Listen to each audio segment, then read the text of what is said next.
প্রিয় দিনী মা ও বোনেরা, অত্যন্ত গুরুত্বপূর্ণ একটি আমল। মাগরিবের নামাজটি পড়ে যদি আকাশের দিকে তাকিয়ে দিনী কোনো মহিলা যদি এই দোয়াটি পড়তে পারেন, এই ছোট্ট একটি দোয়া যদি দিনী কোনো মহিলা যদি মাগরিবের নামাজটি পড়ে আকাশের দিকে তাকিয়ে পড়তে পারেন, তাহলে আল্লাহ তাআলা তাহার সংসারে সকল অভাব অনটন দূর করিয়া দিবেন, এমনকি তাহার সংসারে সকল প্রকার শান্তি দিয়ে দিবেন।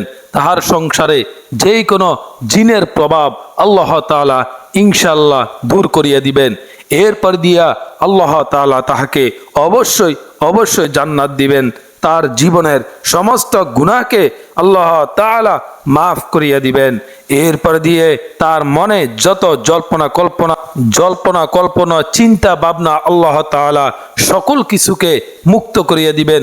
স্বামী স্ত্রীর অমিল আল্লাহ তাআলা এই আমলটি করার কারণেই আল্লাহ তাআলা তাদেরকে ইনশাআল্লাহ সমস্ত দুরুবিত দূর করে তাদের সংসারে শান্তি দিবেন। সেজদায় গিয়েও যদি এই আমলটি করতে পারেন, আল্লাহ তাআলা আপনার অভাব দূর করে দিবেন। টাকা রকেটের গতিতে আসবে, তুফানের গতিতে আপনার সংসারে টাকা আসবে। এরপর দিয়ে এই আমলটি করলে ঈমানের জ্যোতিটি বৃদ্ধি হবে। আপনার ঈমান কম, ঈমানের জ্যোতিটি বৃদ্ধি হবে।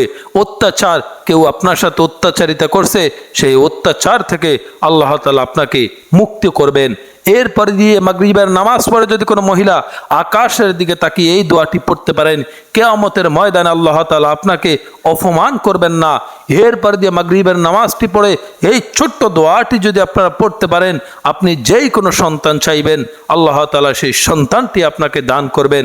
আপনি ছেলে সন্তান হয় না, মেয়ে সন্তান হয় না, আপনার বাচ্চা দরকার, সন্তান দরকার, আল্লাহ তাআলার দরবারে আপনি নেক নিয়তে এই মাগরিবের নামাজটি পড়ে যদি আসমানের দিকে তাকিয়ে যদি দোয়াটি করতে পারেন, আল্লাহ তাআলা ইনশাআল্লাহ আপনার সংসারে নেক সন্তান আপনাকে দান করবেন। এরপরে আল্লাহ তাআলা জাহান্নাম থেকে আপনাকে মুক্ত করবেন, অত্যাচার থেকে নিরাপদ রাখবেন। আল্লাহ তাআলা আপনাকে হিদায়াত প্রাপ্তদের দলের সাথে আল্লাহ তাআলা আপনাকে শামিল করবেন। আল্লাহ তাআলা মিথ্যার উপর বিজয় দান করবেন। কাফেরদের বিরুদ্ধে সাহায্য চাওয়ার জন্য আল্লাহ তাআলা আপনাকে মুক্ত করে দিবেন। অত্যন্ত গুরুত্বপূর্ণ একটি দোয়া। এই দোয়াটি সন্ধ্যা হলে মাগরিবের নামাজ পড়ে মহিলারা পড়বেন। এই দোয়াটি পড়লে সকল পুরা বইতে যে সমস্ত দোয়া রয়েছে সকল দোয়ার মা বলা হয় এই দোয়াটিতে। এই দোয়াটি অত্যন্ত গুরুত্বপূর্ণ, অত্যন্ত মূল্যবান একটি দোয়া। মাগরিবের নামাজ পড়ে আকাশের দিকে তাকিয়ে, আসমানের দিকে তাকিয়ে মাথায় হাত রেখে মাত্র 7 বার এই দোয়াটি পড়বেন। দোয়াটি এখন আমি আপনাদেরকে আরবিতে শিখিয়ে দিব, পাশাপাশি আরবিটাকে আমি আপনাদেরকে বাংলাতে কনভার্ট করে বাংলাতে উচ্চারণটি শিখিয়ে দিব। এরপর দিয়ে এই দোয়াটির অর্থটিও বলে দিব। অত্যন্ত গুরুত্বপূর্ণ একটি দোয়া। মাত্র 3 মিনিটে এই দোয়াটি আপনারা শিখতে পারবেন। এই দোয়াটি হচ্ছে সন্ধ্যা হলে মাগরিবের পরে নবী করিম সাল্লাল্লাহু আলাইহি ওয়াসাল্লাম সব সময় এই দোয়াটি পড়তেন। দোয়াটি হচ্ছে আল্লাহুম্মা বিকা, আল্লাহুম্মা বিকা, অবিকা আসবাহনা, অবিকা আসবাহনা, অবিকা নাহিয়া, অবিকা নাহিয়া, অবিকা নামুতু, অবিকা নামুতু, ওয়া ইলাইকাল মাসির, ওয়া ইলাইকাল মাসির। আমি আবার বলে দিচ্ছি, আল্লাহুম্মা বিকা, আল্লাহুম্মা বিকা, অবিকা আসহারনা, আল্লাহুম্মা বিকা, অবিকা আসবাহনা, অবিকা নাহিয়া, অবিকা নামুতু, ওয়া ইলাইকাল মাসির। আল্লাহুম্মা বিকা, অবিকা আসবাহনা, অবিকা নাহিয়া, অবিকা নামুতু, ওয়া ইলাইকাল মাসির। কত ছোট্ট একটি দোয়া। আল্লাহুম্মা বিকা, অবিকা আসবাহনা, অবিকা নাহিয়া, অবিকা নামুতু, ওয়া ইলাইকাল মাসির। যে সমস্ত দ্বীনী মহিলারা আরবিতে না পড়তে পারেন, আপনারা বাংলাতে এই দোয়াটি পড়ে নেবেন। বাংলাতে হচ্ছে আল্লাহুম্মা বিকা আল্লাহুম্মা বিকা আমসাইনা, আল্লাহুম্মা বিকা আমসাইনা, অবিকা আসবাহনা, অবিকা আসবাহনা, অবিকা নাহিয়া, অবিকা নামুতু, ওয়া ইলাইকাল মাসির। এই দোয়াটির চমৎকার একটি অর্থটি রয়েছে। হে আমার মালিক, তোমার অনুগ্রহে সন্ধ্যায় উপনীত হই এবং তোমার অনুগ্রহে প্রত্যক্ষ উপনীত হই, তোমার মার্জিতে জীবিকা নির্বাহন করি। এরপরে দিয়ে দ্বীনী মহিলারা যদি আপনার সন্তান নেই, আপনি নেক সন্তানের জন্য এই আমলটি মাগরিবের নামাজের পরে আকাশের দিকে তাকিয়ে মাত্র 3 বার বলবেন, আল্লাহ তাআলা ইনশাআল্লাহ আপনাকে নেক সন্তান দান করবেন। আপনি ছেলে সন্তান চান, আপনার ছেলে সন্তান দরকার, আল্লাহ তাআলা আপনাকে দিবেন। আপনার মেয়ে সন্তান চান, আল্লাহ তাআলা আপনাকে দিবেন। এই দোয়াটি হচ্ছে দেখুন সন্তান চাওয়ার জন্য দোয়া। রব্বি লা তাজারনি, রব্বি লা তাজারনি ফারদাও ফারদাও ওয়া আনতা খায়রুল ওয়ারিসিন, ওয়া আনতা খায়রুল ওয়ারিসিন। রব্বি লা তাজারনি ফারদাও, রব্বি লা তাজারনি ফারদাও, রব্বি লা তাজারনি ফারদাও ওয়া আনতা খায়রুল ওয়ারিসিন, ওয়া আনতা খায়রুল ওয়ারিসিন। রব্বি লা তাজারনি ফারদাও ওয়া আনতা খায়রুল ওয়ারিসিন। বাংলাতে উচ্চারণটি হচ্ছে এভাবে, রব্বি লা তাজারনি ফারদাও ওয়া আনতা খায়রুল ওয়ারিসিন, রব্বি লা তাজারনি ফারদাও ওয়া আনতা খায়রুল ওয়ারিসিন। আর অর্থটি হচ্ছে, হে আমার মালিক, তুমি আমাকে একা নিঃসন্তান রেখে দিও না, তুমি ইচ্ছে উৎকৃষ্ট মালিকানাদের অধিকারী।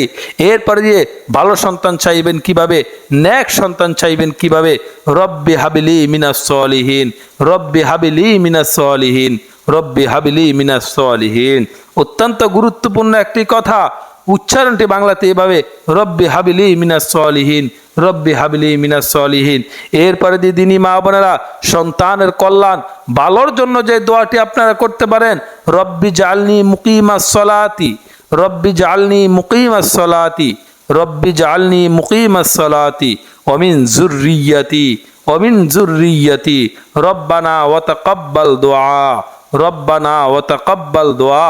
বাংলাতে উচ্চারণটি হচ্ছে, রব্বি জালনি মুকিমাস সলাতি, রব্বি জালনি মুকিমাস সলাতি ওমিন যুররিয়াতি, ওমিন যুররিয়াতি রব্বানা ওয়া তাকাব্বাল দুআ, রব্বানা ওয়া তাকাব্বাল দুআ।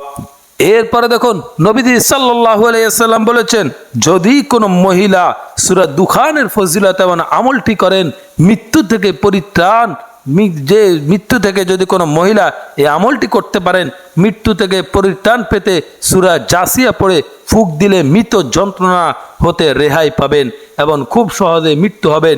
এই সূরা শিশুর গলায় বেঁধে দিলে বালা মুসিবত থেকে মুক্ত হয়ে যাবেন। এরপরে নবীজি সাল্লাল্লাহু আলাইহি ওয়াসাল্লাম বলেন, সূরা দুখানের ফজিলতটা অত্যন্ত গুরুত্বপূর্ণ। যদি কোনো মহিলা কোনো সমস্যা তার সামনে চলে আসে, তাহলে এই সূরাটি মাত্র 7 বার পড়বেন পাঠ করার আগে, এবং শেষে 11 বার দুরূদ শরীফ পড়ে নেবেন। আর যদি কোনো ব্যক্তির আমশা হয়, তাহলে সূরাটি লিখে ধুয়ে পান করলেই আল্লাহ তাআলা মুক্ত করে দিবেন। এরপর দিয়ে রাসূল করিম সাল্লাল্লাহু আলাইহি ওয়াসাল্লাম বলেন, যদি কোনো মহিলা সব ধরনের দুশ্চিন্তা দূর করার জন্য এই সূরাটি 7 বার করে পাঠ করতে পারেন, তাহলে আল্লাহ তাআলা তার সকল দুশ্চিন্তাটিকে মুক্ত করে দিবেন। এরপর দিয়ে নবীজি সাল্লাল্লাহু আলাইহি ওয়াসাল্লাম বলেন, দুশ্মনের উপর জয়ী হলে দৈনিক 100 বার করে হাম আসকি পড়িবেন। এই গলায় যদি আপনি ধারণ করতে পারেন, আপনার উপর সকল প্রকার নির্যাতন থেকে আল্লাহ তাআলা আপনাকে মুক্ত করে দিবেন। এরপর হচ্ছে সূরা হামিম আর সিজদার ফজিলত আমল। এই সূরা যদি সকাল এবং বিকালে 10 বার করে পাঠ করতে পারেন, হাকিমের সামনে যখন আপনি গেলেন, হাকিম তাহার প্রতি সন্তুষ্ট হবে। এমনকি আর যদি কাহারো চোখে রোগ হয়, তাহলে এই সূরা লিখে ধুয়ে সেই পানি চোখে লাগালে অথবা সুরমা মিশ্রিত করে চোখে দিলে আল্লাহ তাআলা ইনশাআল্লাহ আপনাকে মাফ করে দিবেন। এরপরে সূরা কাউসারের ফজিলত, এই সূরাটি 3 বার পর্যন্ত পাঠ করে পানিতে যদি ফুঁক দিয়ে পান করেন, রোগী ব্যক্তি সুস্থ হয়ে যাবে। সূরা আনকাবুতের ফজিলতটা হচ্ছে, এই সূরা 7 বার পড়ে মনের দুশ্চিন্তা দূর হবে। আর যদি কারো মনে ভয় থাকে, তাহলে মেশক ও জাফরান দিয়ে এই সূরা লিখে পান করবেন। এরপরে হচ্ছে দেখুন, এই সূরাটি সূরা রুমের ফজিলতটা অত্যন্ত গুরুত্বপূর্ণ। এই সূরাটি যদি 21 বার পাঠ করতে পারেন, ক্ষতির হাত থেকেই আল্লাহ তাআলা আপনাকে রক্ষা করবেন এবং দুশ্মনের নিকট জয়ী হলে এই সূরা পাঠ করবেন। আর সূরা রুম একটি মিশিয়ে বরিয়া ভালোভাবে বন্ধ করে সাথে রাখলে দুশ্মন সকল সময় নত থাকবেন। আর যদি এই সূরা সব সময় পাঠ করলে স্বামী স্ত্রী মিল মোহাম্মদ বজায় রাখবেন। এরপর হচ্ছে সূরা লোকমানের ফজিলত। এই সূরা যদি আপনি পাঠ করতে পারেন, সব ধরনের রোগ থেকে আল্লাহ তাআলা আপনাকে মুক্ত করবেন। কাজী আয়াজ তার মাদারেক কিতাবে লিখেছেন, যে ব্যক্তি সূরা লোকমান পাঠ করবে, সেই ব্যক্তি কখনো নদীতে ডুববে না। এরপরে হচ্ছে সূরা সিজদার ফজিলতটা অত্যন্ত গুরুত্বপূর্ণ। এই সূরা সিজদা 7 বার যদি আপনি পাঠ করতে পারেন, রোগীর উপর ফুঁক দিলে অথবা মেশক জাফরানের কালি দিয়ে লিখে দুয়ে তাকে পানি পান করালে সে অবশ্যই অবশ্যই মুক্ত হবে। সূরা আহজাবের ফজিলত অনেক গুরুত্বপূর্ণ।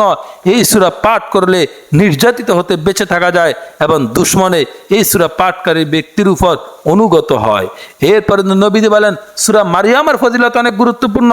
এই সূরা একাধারে 3 বার যদি পাঠ করতে পারেন সকল দুঃখ কষ্ট দূরীভূত হয়ে যাবে। বাগানের ফল না হলে এই সূরা লিখে পানিতে ভিজিয়ে বাগানে ছিটিয়ে দিলে বাগানে প্রচুর পরিমাণ ফল উৎপাদন হবে। এই সূরা লিখে পানিতে ধুয়ে পান করলে সকল রোগের বিপদ থেকে মুক্ত হবে। আলহামদুলিল্লাহ।